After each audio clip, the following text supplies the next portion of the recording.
Welcome, everybody. This is Jets, Mets, and Regrets. I am Johnny, and filling in for Jason this week.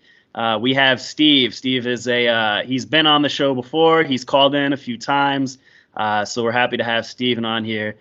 Steven, say hello. Hey everyone, glad to be back. Got a lot of regrets, so I'm ready to get down to it.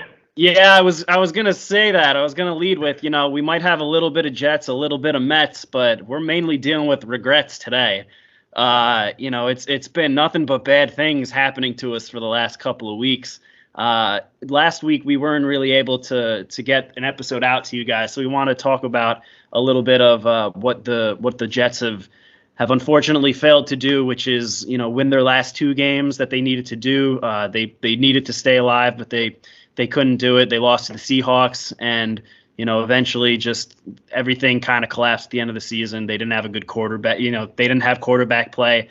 Mike White was definitely still hurting from his rib injury. They just didn't get the offensive production that they needed. And how much of that relies on the quarterback, how much of that relies on the play calling, and we have a little bit of news about that today as well.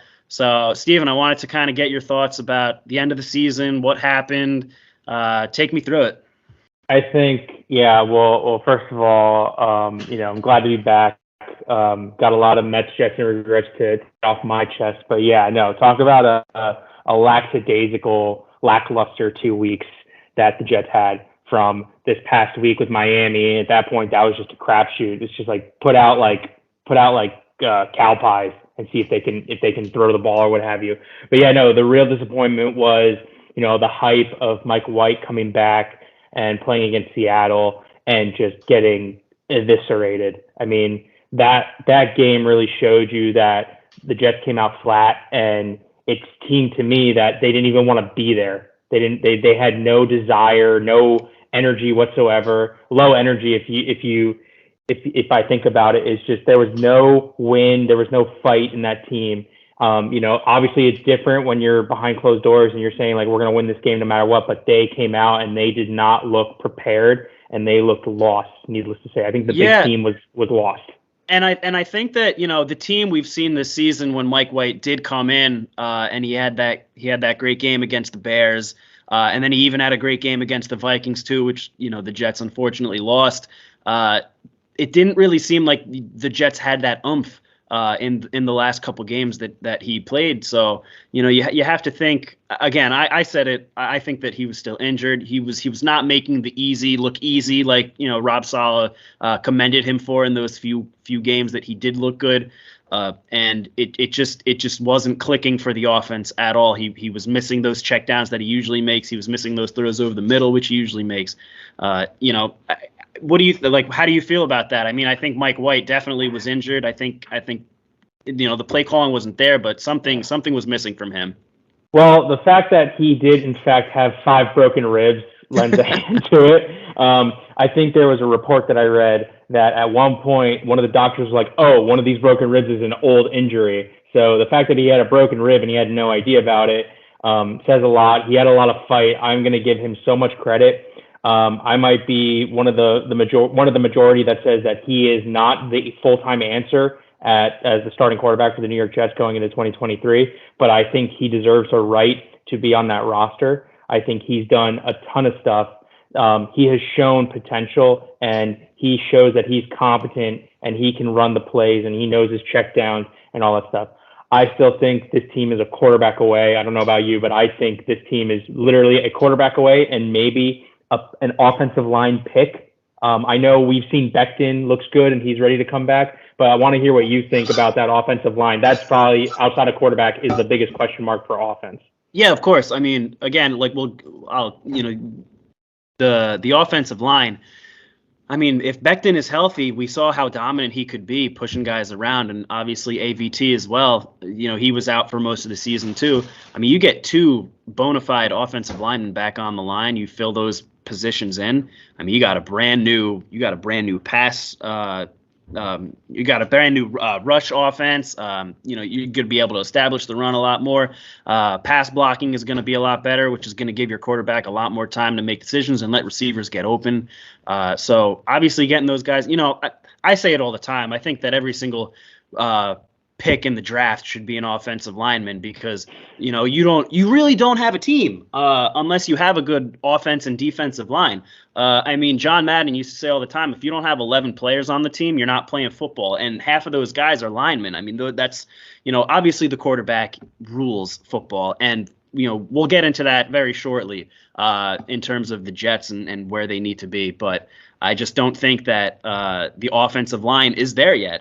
There are good shining moments that they've had over the season, and I think that's why they were able to win the 7 games that they did. But it's just unfortunate that the guys couldn't stay on the field and couldn't give the guys on offense or the running backs their open daylights that they needed.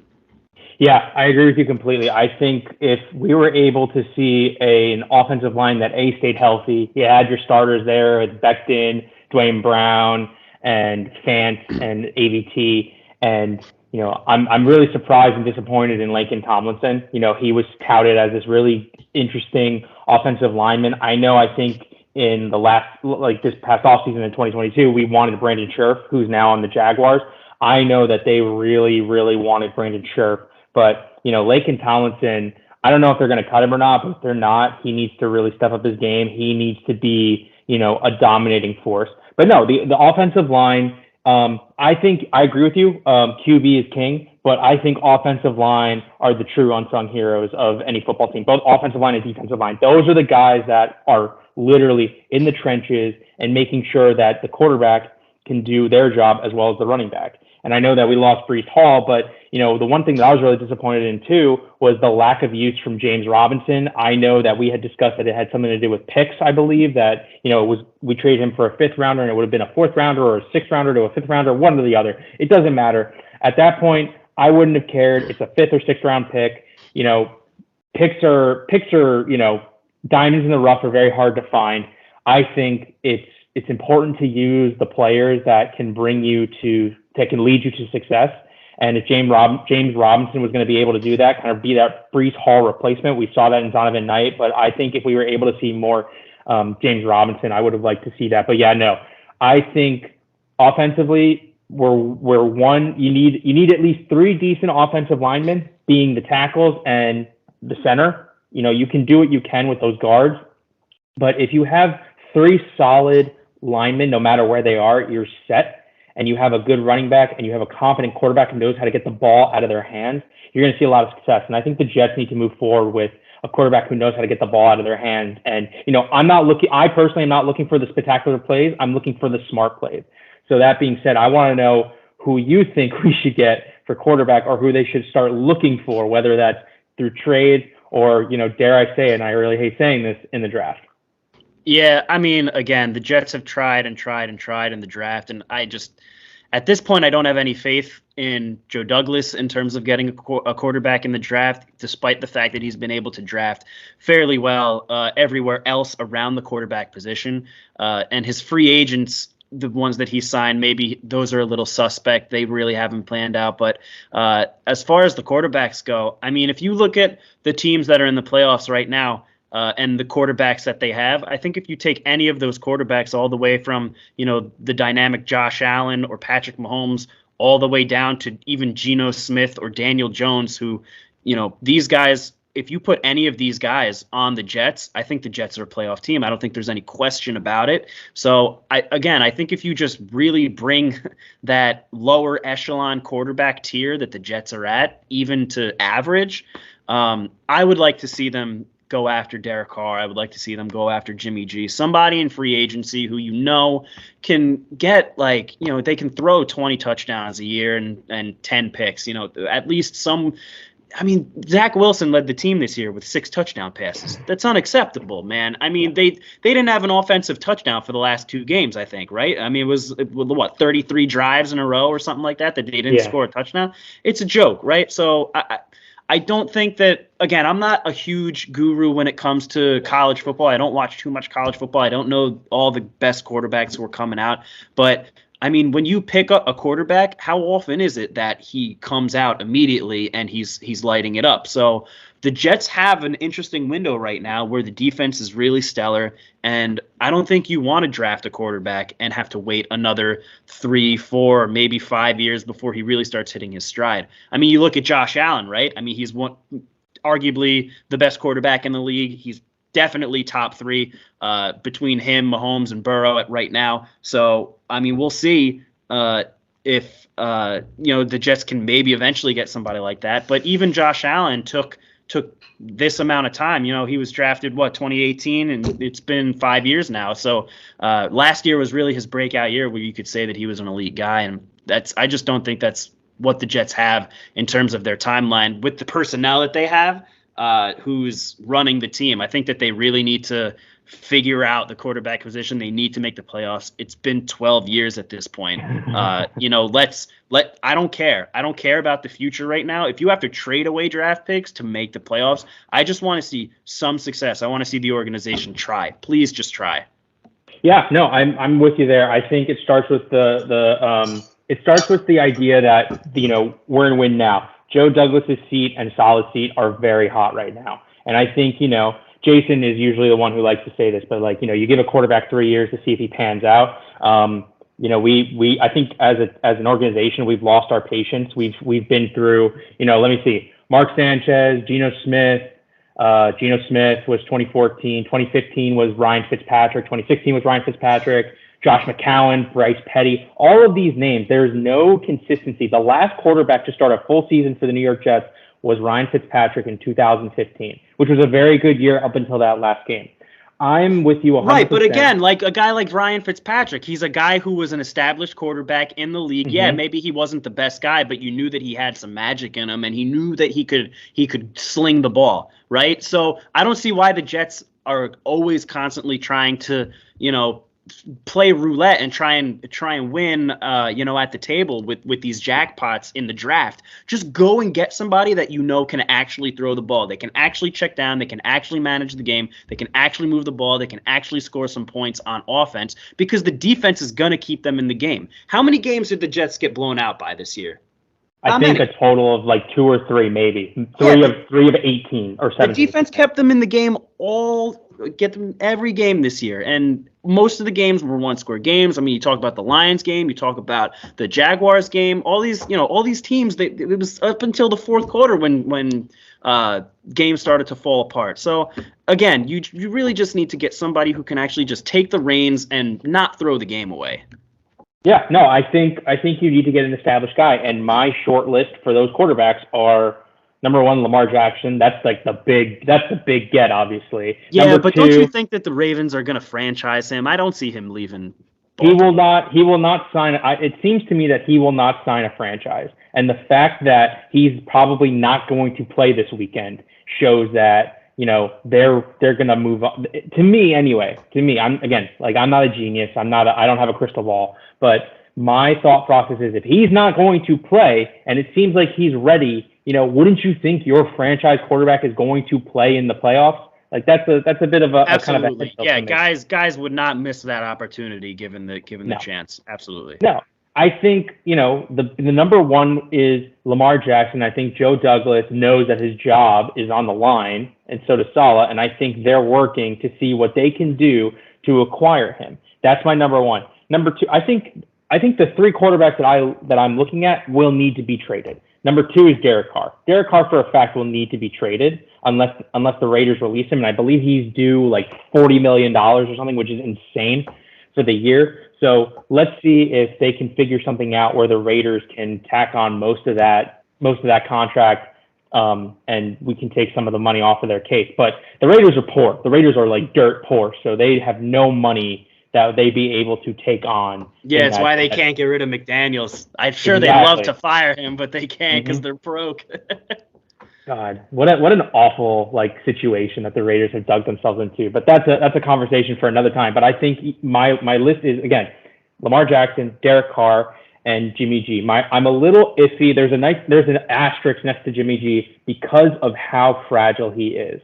He is a good quarterback when he is healthy. My question to you is, do you trust him enough that he will remain healthy and be a consistent winner for an organization like the New York Jets? Yeah, listen, man. I mean, come on. You have to assume that the guy that you get is going to stay on the field. I mean, look at Lamar Jackson. He's your number one. He's been injury ridden for the last 2 years as well. And the thing with Lamar Jackson, Steven, is, and I'll segue. This is a good segue into today's news. If you get a guy like Lamar Jackson, you have to cater your offensive schemes to his style of play. I mean, he is an RPO, run pass option, he run first kind of thinker, moves around the pocket. When he sees daylight, he goes for it. So with that in mind, if you really do want to go for Lamar Jackson, you have to think about who your your offensive coordinator is going to be, right? And as we got the news today, Mike LaFleur out, right? So, I mean, what's your ideas on that, where the Jets go for offensive coordinator? So I think and I'll let the audience know too, I was very okay with Mike LaFleur when we were winning. Let's be clear, when we were winning. When we were losing, you could see that Zach Wilson did not have a good command. Well, first of all, Zach Wilson I'm sure he's a great guy, but he is not a good quarterback. Great guy. Great guy. Yeah. Not a good quarterback. Yeah. Not a good quarterback. But I think too is, LaFleur is taking a bit more of a fall than Zach Wilson, because LaFleur is not the one out on the field. He's the one drawing up the schemes, but I don't know if the schemes were good enough. And Wilson just doesn't do himself any favors. I don't know if you saw, I'm sure you saw, but, he said something where, what are you going to do if they bring in a veteran quarterback? I want to make his life miserable. It's like, yeah, okay. Like, if I'm a veteran quarterback and I'm coming in and I'm proven, I'd be like, you don't scare me, but like, how's he going to make him? How's he going to make him miserable? Not by playing football. No, exactly. Some other way. Maybe Some other way. I mean, that's an option. But no, like, going back to what you said, I think the person that's calling the shots on the offense needs to be someone, like you said, that tailors to that quarterback's needs or specific player. I mean, in this case, it would be the quarterback. So I have a short list of names. I have 5 names, 4 ones that I think are really good, and a dark horse. So my number 1 is Frank Reich. I will die on this hill saying that the only reason that the 2017-2018 Philadelphia Eagles won that Super Bowl was because of Frank Reich. I think Frank Reich is a very good offensive coordinator. He had the potential to be a very good coach in Indy when he had Andrew Luck, and then he just, jumped ship. I think Frank Reich is awesome. I think he's great. I think he's got what it takes to be it. He's proven. He's done it. He's won a Super Bowl. He has had talent like, at the time when he was good, Carson Wentz. He had Nick Foles during that unbelievable period. And he also had Phillip Rivers and Andrew Luck. So he's had decent quarterbacks. All these guys are decent compared to who's been on the Jets over the last 3 or 4 years. Number 2 is, and I'm giving Jason credit for this because he's the one who kind of turned me onto this, was Gary Kubiak. Gary Kubiak's been out of the league for a little bit. He's also a kind of a risk because of his health. He's an old guy. He's got some heart problems, I believe, but He's proven. He's won as a coordinator. He's won as a quarterback coach with the Niners back in the 90s. He's won as a coordinator with Denver back in the 90s. And he won as a head coach with Denver in 2015. Also, that defense was pretty stout, and that was a really bad Peyton Manning. But he still eked out 12 wins that season and won the Super Bowl. He beat the 15-1 Carolina Panthers, which is insane.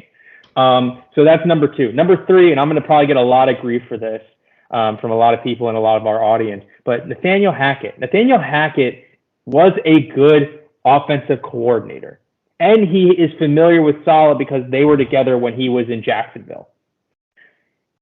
So that's a little bit of like a... how I feel about Nathaniel Hackett. I mean, we know that his father was the offensive coordinator under the Herm administration for the Jets. So I don't know. I mean, he wasn't terrible, but I don't know. I thought that Herman Edwards was a good coach, and I thought that the roster back then, with Chad Pennington, he was probably one of the best quarterbacks we've had in our lifetime as Jets fans. So, but I mean, Nathaniel Hackett, he was just very bad in Denver this year. That's my personal opinion. So, but that's as a head coach. That's as a head coach. As an offensive coordinator, he was really good. He was the offensive coordinator. Now that, granted, Rodgers is above and beyond one of the best quarterbacks ever.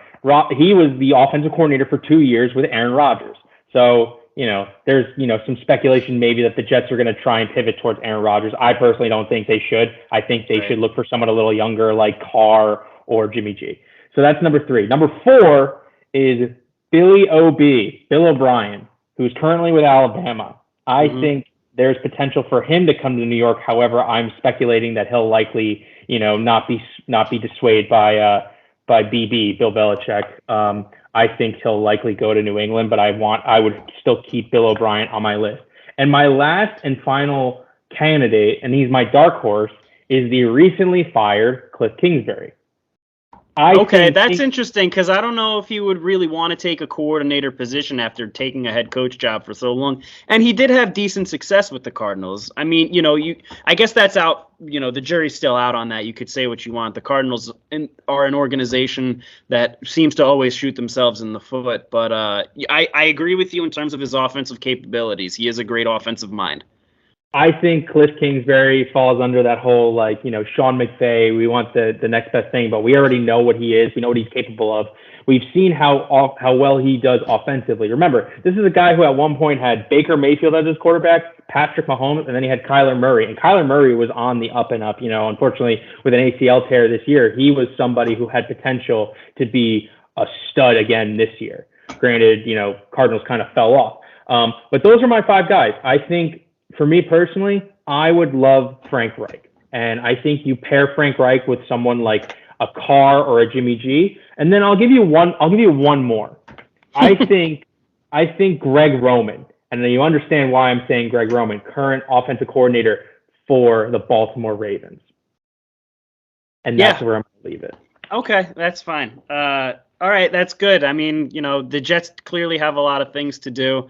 Where are they sitting right now in the draft? What are they, about 11? They're 13. They're 13? Yes, they're 13. Okay, so, you can get a really decent player, whether you want to go for a skills player, whether you want to go for, pack the defense some more, and you think that you can pack the offense on in free agency. But again, Joe Douglas, we'll see how he does in free agency this offseason. It wasn't so great this past year, except for the DJ Reed pickup. I mean, we'll see.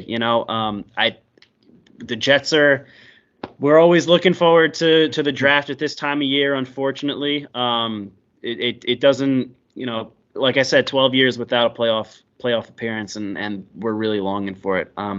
But on that note, I do want to, we're cutting a little bit of time. I did want to leave a little bit of time for some Mets news. We got the news, what was it, yesterday when we saw that Carlos Correa did officially sign with the Twins. The deal's for 6 years, $200 million. I think that the Mets offered him 6 years, about 170 something around that. No, worse, 157. 157, right. So, I guess just the verbiage, not wanting to pay him should something happen to that ankle. I mean, what's your take on the whole Correa situation? I know it was constantly up and down. You were a little more, crazy about it than I was. I seem to have a level head about it. I really thought that he was going to sign with the Mets. I mean, I said it on this podcast a couple weeks ago. I didn't think that there was any doubt that he was going to be on the Mets. But, what's your take on the Twins coming in and sweeping them up?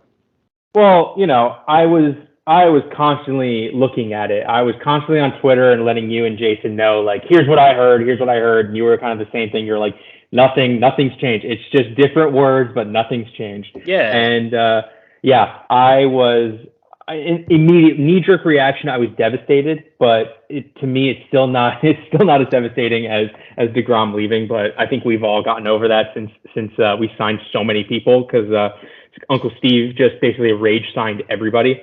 Yeah. But that being said, it is kind of upsetting that Correa left. But you know what? I'm not going to be someone that's like, I hope he freaking breaks his ankle. That's just awful to think about. But good luck. Good luck to you. I hope your ankle stays intact, and I hope nothing bad comes of it. And I hope you're able to perform. I'm just also grateful that he's not in the National League. You know, I'm Absolutely. grateful. In the American League, on the Twins, we'll see him one series a year or two, whatever the rules are now. The thing with Correa, again, I really wanted him. I thought that, if you look at his numbers, you're essentially just adding another Francisco Lindor to your roster. In terms of defensive play, which is probably even better than Lindor. If you asked me if he were on the Mets, I probably would put him at short. That's just me, and put Lindor at third. But that's it. We're talking about hypotheticals now at this point and spilled milk. So, but the thing with Correa, we could have put him at third base, but now with him gone, I mean, we don't necessarily need to get anybody else. I always thought that if we weren't going to get Correa, we'd go after Devers. Unfortunately, he signed that long-term deal with Boston. Good for him. He got paid. I'm happy for him. But right now, the Mets got two guys who got called up last year. We got to see a little bit of them, and they're both third basemen from their original trade. That's what they play in Vientos and Beatty. We know that these guys have power. We know that they're comfortable at the position. Let's see what they can do over, maybe not 162 game for each of them, but if they play like say 80 games at that position, see if we can get something out of them. And if not, we still got Eddie Escobar, who I think all Mets fans really fell in love with. And that September month that he had was just absolutely electric. I think he really, put his stamp on Citi Field and in the hearts of Mets fans. So I thought that, he was great. So even though we did lose Correa, I really don't feel like the Mets took a huge step back by not being able to sign him. And God forbid, something happens with the third baseman. If none of them work out, you can always trade for somebody at the deadline if you really wanted to, or in a couple years, just sign somebody else. I mean, with the way that Steve Cohen has been showing, he's not too concerned with money at this point. He just wants to put on the best team on the field. Yeah, I'm with you completely. I think it's time to pivot now to Beatty, Vientos, and Escobar. I think Escobar is going to be, the opening day third baseman, and rightfully so. He's proven it. He's a fan favorite. I love him, and I've always previous All-Star. I've loved him. So I think if he's able to work with Beatty and Vientos and just let him, and he's aware that his time as an everyday third baseman is kind of, I don't want to say coming to an end, but he still has that oomph and that opportunity to really be that third baseman, which I thought, again, I was under the impression that, if we got Correa, great, that's awesome. But if we, it was a consolation. We still had Eddie Escobar. We were going to have Brett Beatty, and we're going to have Mark Vientos. My concern now is just really trying to get another bat, which I know, Correa was going to play third, but we still need that other bat. And so I've heard names thrown around like Andrew McCutchen, Adam Duvall, and Trey Mancini. I think if we're able to get one more bat, this team is truly complete. And I also saw too that we're probably going to get Zach Britton and really kind of move for that final left-handed relief pitcher. So that's what I have to say about that. The Mets are still going to be in a good spot. Screw what all the the Frank Flemings of the world have to say. I think the Mets are still pretty good. And don't worry, we will not have likely Darren Ruff on that roster before opening day. Yep. All right. So that's kind of all we wanted to get out today. A lot of stuff happening in Jets land, but we're not going to be seeing a lot of much other information or news about the Jets while the playoffs are going on. We're really just looking forward to the draft at this point. And with the Mets, I mean, pitchers and catchers are going to be reporting pretty soon. We got the World Baseball Classic coming up, which I know a good amount of Mets are going to be playing in. I know you, me, and Jason are going to be checking out Pete Alonso in the Group C stage at Chase Field in Phoenix, so that'll be a lot of fun. But if I just wanted to say one little regret, it was really just I guess really putting my faith into that Correa deal. I really thought it was going to come through. I was really imagining a walk-off against the Yankees in the World Series that he was so good at doing against the Yankees in the playoffs. So I was hoping that he'd be able to do that in a Mets uniform. I don't know if you had any regrets to leave the show with, Steve. My regret is probably putting a lot of faith into Mike LaFleur and the Jets in those last two games being able to really kind of get it done and give us that hope that we would be able to finish. I think we really thought that it was going to happen this year. Yeah. We really drank that Kool-Aid, didn't we? We really, really, really drank the Kool-Aid. But you know what? I'm still one of those ridiculous Jets fans. I'm going to believe in it no matter what. We are always the off-season champions, and we will continue to be the off-season champions. So I'm really hoping that they get the players that we want. But after that, to my mentality is, let's see what you can do on the field. That being said, that's it. Let's go Jets. Let's go Mets. Let's go Jets. Let's go Mets. Thanks everybody for listening in. We'll be back next week. Hopefully Jason's back from his vacation. Thanks everybody for listening. Thanks everyone.